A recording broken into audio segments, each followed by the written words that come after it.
എല്ലാവർക്കും the testing instant എന്ന YouTube ചാനലിലേക്ക് സ്വാഗതം. നമ്മളിന്ന് നോക്കാൻ പോകുന്നത് സെലീനിയം 4ന്റെ പുതിയ ആർക്കിടെക്ചറാണ്. സെലീനിയം ആർക്കിടെക്ചറിൽ നിന്ന് ചേഞ്ച് വന്ന വേർഷൻസ് 3.8.0 തൊട്ട് മുകളിലോട്ട് തൊട്ടാണ് സെലീനിയം ആർക്കിടെക്ചറിൽ ഡിഫറൻസ് വന്നത്. നമുക്ക് സെലീനിയം ആർക്കിടെക്ചറിൽ വന്ന ഡിഫറൻസ് എന്താണെന്ന് നോക്കാം. ഈ ഡയഗ്രാം നോക്കിയാൽ അതിനകത്ത് 4 പാർട്സ് ആയിട്ട് തിരിച്ചാക്കുന്നത് കാണാം. ഫസ്റ്റ് പാർട്ട് എന്ന് പറയുന്നത് script using selenium web driver API. അതായത് നമ്മൾ സെലീനിയം സ്ക്രിപ്റ്റ്സ് എഴുതുമല്ലോ നമ്മുടെ IDEയിൽ. അത് ജാവയിലായിരിക്കാം, പൈത്തണിലായിരിക്കാം, റൂബിയിലായിരിക്കാം, ജാവ സ്ക്രിപ്റ്റിലായിരിക്കാം, കോട്ട്ലിനായിരിക്കാം. അതാണ് ഫസ്റ്റ് സെക്ഷൻ, നമ്മൾ എഴുതുന്ന ഓട്ടോമേഷൻ സ്ക്രിപ്റ്റ്. സെക്കൻഡ് സെക്ഷൻ എന്ന് പറയുന്നത് W3C വെബ് ഡ്രൈവർ സ്റ്റാൻഡർഡൈസ്ഡ് ആയിട്ടുള്ള ഒരു പ്രോട്ടോകോൾ ആണ്. W3C എന്ന് പറയുന്നത് വേൾഡ് വൈഡ് കൺസോർഷ്യമാണ്. ആ ഒരു ഇന്റർനാഷണൽ കമ്മ്യൂണിറ്റിയാണ് വെബ് ആപ്ലിക്കേഷൻ ഡെവലപ്പ് ചെയ്യുമ്പോൾ ഫോളോ ചെയ്യേണ്ട ഗൈഡ് ലൈൻസ് ഇഷ്യൂ ചെയ്യുന്നത്. അപ്പോൾ അതനുസരിച്ചാണ് വെബ് ആപ്ലിക്കേഷൻസ് എല്ലാവരും ഡിസൈൻ ചെയ്യുന്നത്. W3Cയുടെ ലിങ്ക് ഞാൻ ഈ വീഡിയോയുടെ ഡിസ്ക്രിപ്ഷൻ ഇടുന്നതായിരിക്കും. ഇതാണ് W3Cയുടെ ലിങ്ക്. w3.org എന്ന് സെർച്ച് ചെയ്താൽ മതി. ഇവിടെ W3C എന്താണെന്ന് പറഞ്ഞിട്ടുണ്ട്. The world wide web consortium is an international community that develops open standards to ensure the long time growth of the web. Web ആപ്ലിക്കേഷന് വേണ്ടി ചില സ്റ്റാൻഡേർഡ്സ് ഇഷ്യൂ ചെയ്യുന്ന ഒരു ഓർഗനൈസേഷനാണ് W3C. ഇനി നമുക്ക് സെക്കൻഡ് പാർട്ട് ഞാൻ പറഞ്ഞു. ഈ തേർഡ് പാർട്ട് എന്താ നോക്കാം. തേർഡ് പാർട്ട് എന്ന് പറഞ്ഞാൽ ബ്രൗസർ ഡ്രൈവേഴ്സ് ആണ്. ഓരോ ബ്രൗസർ വെൻഡേഴ്സും കറസ്പോണ്ടിങ് ഡ്രൈവേഴ്സ് ഡെവലപ്പ് ചെയ്യും. അതും W3C സ്റ്റാൻഡേർഡ്സ് ഫോളോ ചെയ്തായിരിക്കും ഡെവലപ്പ് ചെയ്യുന്നത്. ഫോർത്ത് പാർട്ട് എന്ന് പറയുന്നത് ബ്രൗസേഴ്സ് ആണ്. അതായത് സെലീനിയം സപ്പോർട്ട് ചെയ്യുന്ന ബ്രൗസേഴ്സ് ആയ Chrome, edge, Firefox, Opera, safari ഒക്കെയാണ് ഫോർത്ത് പാർട്ട്.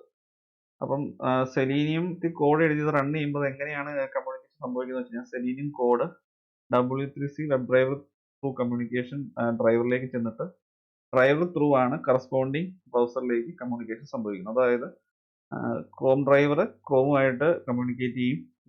ഫയർഫോക്സിന്റെ കേസിൽ കമ്മ്യൂണിക്കേഷൻ സംഭവിക്കുന്നത് നിക്കോ ഡ്രൈവറുമായിട്ടായിരിക്കും. അതേപോലെ തിരിച്ചും റെസ്പോൺസ് ബാക്കും അതേപോലെ തന്നെ റിപ്പീറ്റ് ചെയ്യും. അപ്പോൾ ഇങ്ങനെയാണ് സെലീനിയം 4 ആർക്കിടെക്ചർ ഡിസൈൻ ചെയ്തിരിക്കുന്നത്. അപ്പം ഇതിനകത്ത് മേജർ ചേഞ്ച് എന്ന് പറയുമ്പോൾ സെലീനിയം 3 ഡിഫറൻസ് ആണ്. സെലീനിയം 3യുടെ കേസിൽ അവിടെ യൂസ് ചെയ്യുന്നത് W3C സ്റ്റാൻഡേർഡ് വെബ് പ്രോട്ടോകോൾ ആയിരുന്നില്ല, പകരം JSON വയർ പ്രോട്ടോകോൾ ആയിരുന്നു. അപ്പോൾ കമ്മ്യൂണിക്കേഷൻ സംഭവിക്കുന്നത് JSON വയർ പ്രോട്ടോകോൾ ത്രൂ ആയിരുന്നു. ഇതിൻ്റെ അകത്തൊരു ഡിസഡ്വാൻറ്റേജ് നോക്കുമ്പോൾ എന്താണെന്ന് വെച്ചാൽ ഡ്രൈവേഴ്സും ബ്രൗസേഴ്സും ഒക്കെ ഓൾറെഡി W3C സ്റ്റാൻഡേർഡ്സ് ഫോളോ ചെയ്യുന്നുണ്ട്. പക്ഷേ സെലീനിയം ആ ഒരു സ്റ്റാൻഡേർഡ് ഫോളോ ചെയ്യുന്നില്ല. അപ് ടു 3.8.0 വരെ JSON വയർ പ്രോട്ടോകോൾ ആയിരുന്നു സെലീനിയം യൂസ് ചെയ്തുകൊണ്ടിരുന്നത്. അപ്പം നമുക്ക് തന്നെ അറിയാം, രണ്ടുപേര് സംസാരിക്കുമ്പോൾ ഒരേ ലാംഗ്വേജിൽ തന്നെ കമ്മ്യൂണിക്കേറ്റ് ചെയ്യുമ്പോൾ കാര്യങ്ങൾ സ്മൂത്ത് ആയിരിക്കും.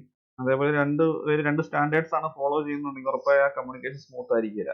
അപ്പോൾ അതുകൊണ്ട് തന്നെ സെലീനിയം ഓട്ടോമാറ്റിക് സ്ക്രിപ്റ്റിന് ചില പ്രോബ്ലംസ് ഉണ്ട്. എക്സിക്യൂഷൻ നടത്തുമ്പോൾ അതിൻ്റെ സ്റ്റെബിലിറ്റി ചില പ്രശ്നങ്ങളുണ്ടായിരുന്നു. അപ്പം ആ പ്രശ്നങ്ങളൊക്കെ പരിഹരിക്കാൻ വേണ്ടിയാണ് സെലീനിയം 3.80 തൊട്ട് മുകളിലോട്ടുള്ള വേർഷൻ തൊട്ട് സെലീനിയം പ്രോട്ടോകോൾ ചേഞ്ച് ചെയ്ത് JSON വയർ പ്രോട്ടോകോളിൽ നിന്ന് അത് മാറ്റി W3C സ്റ്റാൻഡേർഡൈസ്ഡ് പ്രോട്ടോകോൾ യൂസ് ചെയ്യാൻ തുടങ്ങിയത്.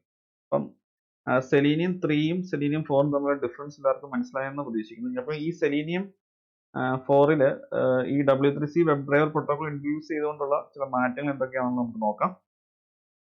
ഫസ്റ്റ് പോയിന്റ് സ്റ്റാൻഡേർഡ് ആണ്. ഒരു കോമൺ സ്റ്റാൻഡേർഡ് വന്നു, കോമൺ കോഡാണ്. Almost all the browsers and client library are already adopted the W3C protocol. അതായത് എല്ലാ ഡ്രൈവേഴ്സും കറസ്പോണ്ടിങ് എല്ലാ ബ്രൗസർ ഡ്രൈവേഴ്സും അതിന്റെ ബ്രൗസേഴ്സും ഓൾറെഡി W3C സ്റ്റാൻഡേർഡ്സ് ഫോളോ ചെയ്താണ് ഡിസൈൻ ചെയ്തിരിക്കുന്നത്. സെക്കൻഡ് പോയിന്റ് വളരെ ഇമ്പോർട്ടൻ്റ് ആണ്, stability. Reduction in different run time browser exceptions. പല കേസുകളിലും അതായത് പഴയ version JSON wire protocol use ചെയ്തിരുന്ന ആ സെലീനിയം വേർഷൻസ് സ്റ്റെബിലിറ്റി പ്രോബ്ലം ആയിരുന്നു. എന്നാൽ പുതിയ ഈ W3C സ്റ്റാൻഡേർഡ് പ്രോട്ടോകോൾ വന്നതോടെ അങ്ങനത്തെ സ്റ്റെബിലിറ്റി ഇഷ്യൂസ് ഒക്കെ വളരെ അധികം ഇമ്പ്രൂവ് ആയിട്ട് അതെല്ലാം പൂർണ്ണമായിട്ട് തന്നെ മാറിയിട്ടുണ്ട്. അതാണ് ഒരു മേജർ അഡ്വാൻറ്റേജ്. JSON വയർ പ്രോട്ടോകോളിൽ നിന്ന് W3C സ്റ്റാൻഡേർഡ് പ്രോട്ടോകോൾ ആയിട്ട് മാറിയപ്പോൾ സംഭവിച്ച മെയിൻ ഒരു ഇമ്പ്രൂവ്മെന്റ്. അടുത്ത ആക്ഷൻ APIക്കകത്ത് ആക്ഷൻ എന്നൊരു ക്ലാസ് ഉണ്ട്. അതിനകത്ത് കുറച്ച് ചേഞ്ചസ് വന്നിട്ടുണ്ട്. പണ്ട് ഇപ്പം മൾട്ടിപ്പിൾ കീസ് യൂസ് ചെയ്തുള്ള ആക്ഷൻസ് ഒക്കെ ചെയ്യാൻ പറ്റും. അതൊരു വലിയ ചേഞ്ച് ആണ്. അടുത്ത ചേഞ്ച് എന്ന് വെച്ചാൽ ഇൻട്രൊഡക്ഷൻ ഓഫ് ക്രോമിയൻ ഡ്രൈവർ. ഇപ്പം ക്രോമും എഡ്ജ് ഡ്രൈവറും എക്സ്റ്റെൻഡ് ചെയ്യുന്ന ക്രോമിയൻ ഡ്രൈവറാണ്. ക്രോമിയം ഡ്രൈവറാണ് എഡ്ജിൻ്റെയും ക്രോമിൻ്റെയും ബ്രൗസർ ഡ്രൈവർ.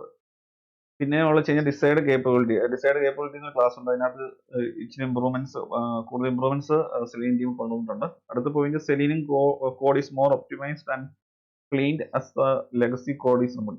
പഴയ ലെഗസി കോഡ്സ് ഒക്കെ റിമൂവ് ചെയ്ത് സെലീനും കോഡ് ബേസ് കൂടുതൽ ഇമ്പ്രൂവ്ഡ് ആക്കി മാറ്റിയിട്ടുണ്ട്.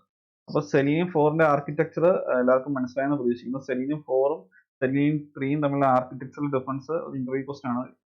ഈ കൺസെപ്റ്റ് എല്ലാവരും മനസ്സിലാക്കിയിരിക്കേണ്ടതാണ്. അപ്പം ഈ വീഡിയോ എല്ലാവർക്കും ഉപയോഗപ്രദമായെന്ന് ഞാൻ വിശ്വസിക്കുന്നു. ഈ വീഡിയോ ഇഷ്ടമായെങ്കിൽ തീർച്ചയായും ചാനൽ സബ്സ്ക്രൈബ് ചെയ്യുക, വീഡിയോ ലൈക്ക് ചെയ്യുക, ഷെയർ ചെയ്യുക, ഡൗട്ട്സ് ഉണ്ടെങ്കിൽ കമൻറ്റ് ചെയ്യുക.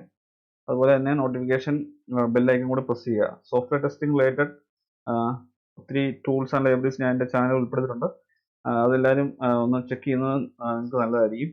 നിങ്ങളുടെ കരിയറിന് വളരെ ഗ്രോത്ത് ഉണ്ടാക്കുന്ന രീതിയിൽ വളരെ ഈസി ആയിട്ടാണ് ഞാൻ എൻ്റെ വീഡിയോസ് എല്ലാം ഡിസൈൻ ചെയ്തിരിക്കുന്നത്.